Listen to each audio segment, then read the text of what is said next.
amazing, beautiful, self-possessed woman, so confident. And she was born just 2 weeks after my own daughter, Kirsten, who's here with us today. And they have become very close friends, and I really feel like Ashley's become a very close part of our family. But there's one interesting thing that Ashley, Philip, and I have in common. That is that we're all three of us are the youngest children in our family. In fact, Ashley is the youngest of 4 children. I'm the youngest of 4 children. And Philip is the youngest of 3 siblings. And I don't know what this meant for Ashley and Philip, but I know that when I was growing up, and even when I became an adult, even when I was a successful attorney with 3 children, if I didn't call my mother every week, there would be a phone call made to my 2 sisters, and she would ask, "Where is the baby, and why hasn't he called me?" I don't know if you had the same experience, because you'll always be the baby in the eyes of your family when you're the youngest.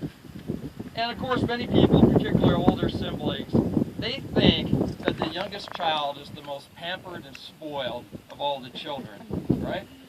But us 3rd and 4th children know the truth. The truth is it's hard to be the youngest child, having to battle for your place in the family, having meaner, bigger, and stronger older siblings, always pushing you out of the way. And honestly, after having several children ahead of you, by the time you're born, your parents are too tired to really give you that much attention. So what do you have to do? You have to grow up being strong and independent.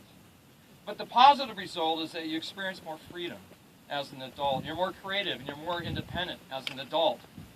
And the youngest born are also, according to the internet, which is very true, thoughtful, understanding, and empathetic to others. And I say this because Philip and Ashley, they carry all the positive attributes of the youngest last-born child. Because Ashley is an amazing, free spirit, creative, independent, loving and kind. And Philip also works in the creative arts. He's sensitive, thoughtful, understanding, and empathetic. Now, I had the pleasure of officiating at the wedding of Ashley's sister, Christy, just a little more than 2 years ago. And one thing that Ashley and Christy have in common is that they both met their husbands in bars. And stalked their husbands on Facebook. Philip and Ashley met officially on July 11, 2011. Ashley and 9 of her friends had gone to a bar called St. Rock's, and Philip ended up being invited as part of the group. And Ashley had a premonition, she said, before going, that this was going to be a special night, and she just might meet a special man. And she was immediately attracted to Philip because of his rugged good looks, and also because he had an LA Laker hat on. But being the only guy in a crowd of 10 women, she didn't really think she had much of a chance to get his attention. And yet they started talking together over the loud music, and they discovered that they had one very important thing in common. And that was their love for the LA Lakers. And of course their love for Kobe Bryant. And you know what? What else does a relationship need? It was the magical beginning and foundation for what I think will be a lifelong romance. And so like other modern relationships, Facebook friendships were forged that night, and as Ashley says, months of online flirting occurred until they randomly saw each other one day walking in the streets of Hermosa Beach.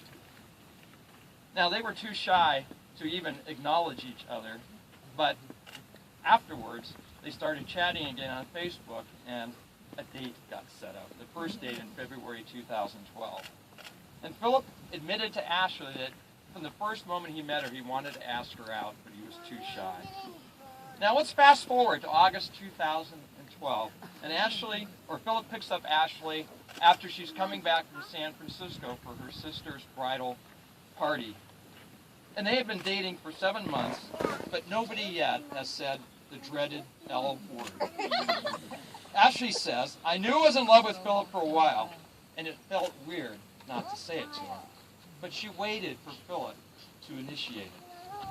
Now, for commitment-phobic men, this can be a lifetime of waiting. But later that day, while going up to Griffith Park Observatory, Philip calmly looked Ashley in the eyes, and he said, "I love you, babe." And Ashley's heart swoon. Now, only 3 weeks later, Philip took Ashley to a lighthouse on the way to a concert where he had secretly set up a romantic tableau with lanterns, champagne, and flowers, and a hand-painted sign saying, of course, "Be my bliss forever." Of course, by then, he had completely won Ashley's heart. And here we are today to fulfill that union inside of God and man. So when I perform weddings, I like to quote from a few writers about the meaning of marriage and talk a little bit about what I think marriage is all about. And here's a quote from a lady named Jodi Picoult. She said, "You don't love someone because they're perfect. You love them in spite of the fact that they're not." And another person wrote, "Love lets you find those hidden places in another person, even the ones they didn't know were there, even the ones they wouldn't have thought to call beautiful themselves." My favorite author, Dr. Seuss, wrote, "You know you're in love when you can't fall asleep because reality is finally better than your dreams." And St. Paul wrote, "Love never gives up. Love cares more for others than for self. Love doesn't want what it doesn't have. Love doesn't strut, doesn't have a swelled head, doesn't force itself on others, doesn't always say me first, doesn't fly off the handle, doesn't keep score of the sins of others, doesn't revel when others grovel, and takes pleasure in the flowering of truth. Love puts up with everything, trusts God always, always looks for the best, never looks back, but keeps going to the end. And love never dies." Now, Philip and Ashley, the covenant you make today is probably the most important thing you will do in your entire life. And for the first time in your life, you're saying that somebody else is more important than I am. And that major decisions are no longer being made by yourself, but there is somebody else in your life who is worth sacrificing everything you have for, even your own life. See, marriage forces you to grow up because now you face the world no longer as me, but as we. So you no longer can be self-centered, selfish, but now you have to be we-centered. And consequently, your whole perspective on life has to change. Now, Genesis says that when a man and a woman become married, they become one flesh. This happens not just in the physical, but also in the emotional and in the spiritual realm. And see, each of you is entering into this marriage with your own unique gifts, talents, but also weaknesses. And in a good marriage, those talents and gifts complement each other, and you cover up each other's weaknesses. Your strengths will cover up Philip's weaknesses, and Philip's will cover up yours as well. But these same differences, we know, can be a source of conflict as well, because we're adjusting to live with somebody who, frankly, is quite different than we are. So the key, I think, to a healthy marriage is to celebrate the fact that you are different, and that you're not here to change your mate, to make them into something you want them to be that they're not, but your job is to accept them and love them and to bless and encourage them to become everything that God intended them to be. So Philip, you must become Ashley's biggest fan and best friend, and Ashley, you must become Philip's biggest fan as well. And if you keep focused on the gold in each other, what's beautiful and righteous in each other, then you'll have an amazing marriage. So it's now time for Ashley and Philip to exchange their marriage vows. And I'm going to do the formal ones, and you can read your individual ones if that's okay for you. So we're going to start with Philip. So I want you to repeat this after me. I'm going to go slow. I. Got it. I, Philip, take you, Ashley. I, Philip, take you, Ashley. Say it loud. I can hear you. I, Philip, take you, Ashley. To be my loving and faithful wife. To be my loving and faithful wife. To have and to hold. To have and to hold. From this day forward. From this day forward. For better or for worse. For better or for worse. For richer. For richer. For poorer. For poorer. In sickness and in health. In sickness and in health. To love and to cherish. To love and to cherish. From this day forward. From this day forward. Until death do us part. Until death do us part. Ashley, repeat this after me. I, Ashley, take you, Philip, I, Ashley, take you, Philip, to be my loving and faithful husband, to be my loving and faithful husband, to have and to hold, to have and to hold, from this day forward, from this day forward, for better or for worse, for better or for worse, for richer, for richer, for poorer, for poorer, in sickness and in health, sickness and in health, to love and to cherish, to love and to cherish, from this day forward, from this day forward, until death do us part. till death do us part. Now, Philip and Ashley have some personal vows they want to read to each other. You want to go first? All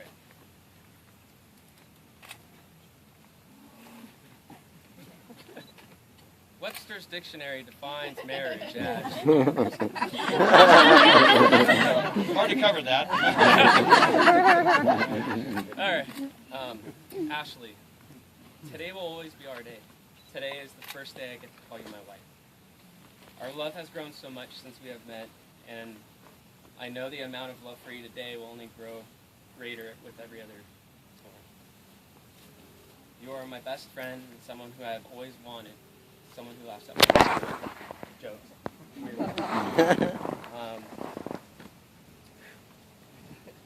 We know how to make each other laugh, and we know how to enjoy life as a couple. You build me up and you make me a better person. You've made me a better friend. And you've shown me how to love and be kind. I will always be your best pair of chucks. There is no better person for me to walk around and chase our dreams with. I promise to comfort you. I promise to always care for you. I promise to be honest and show you the kindness that you show me every day. Through the tough days, I will be there for you to lean on. And on the days you feel down, I promise to pick you up. On the days you cry, I will be there to wipe away your tears. I will be your protector and your defender, and I will always scare away any false alarm.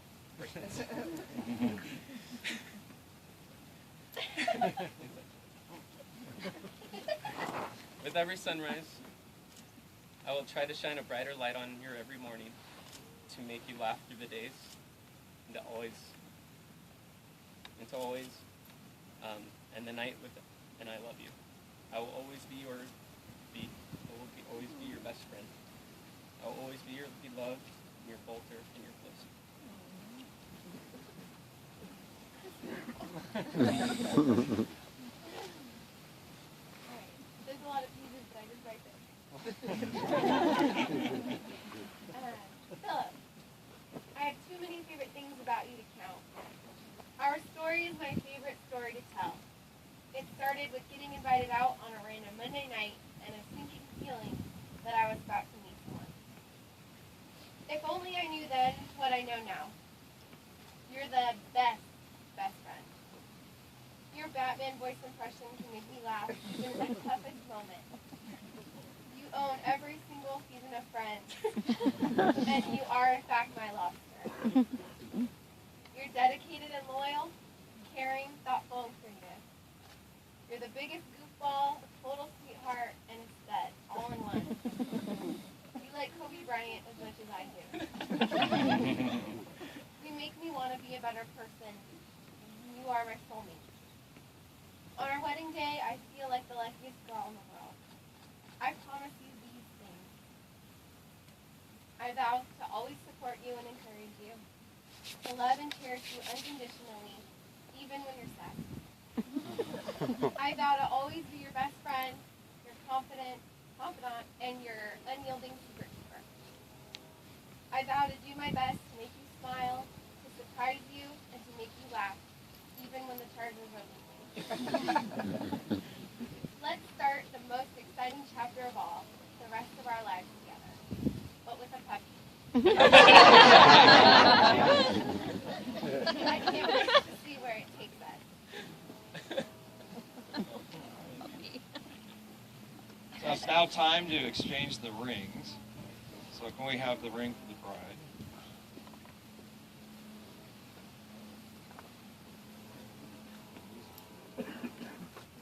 So place the ring on Ashley's finger.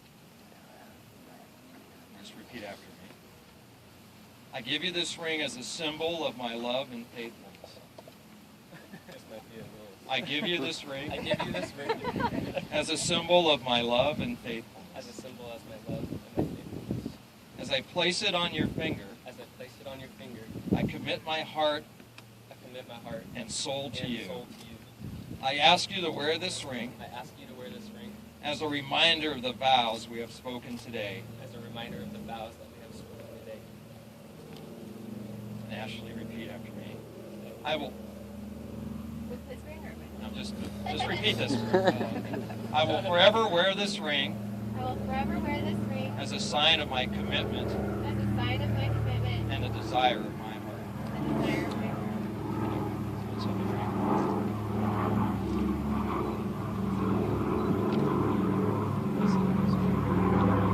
Right hand is.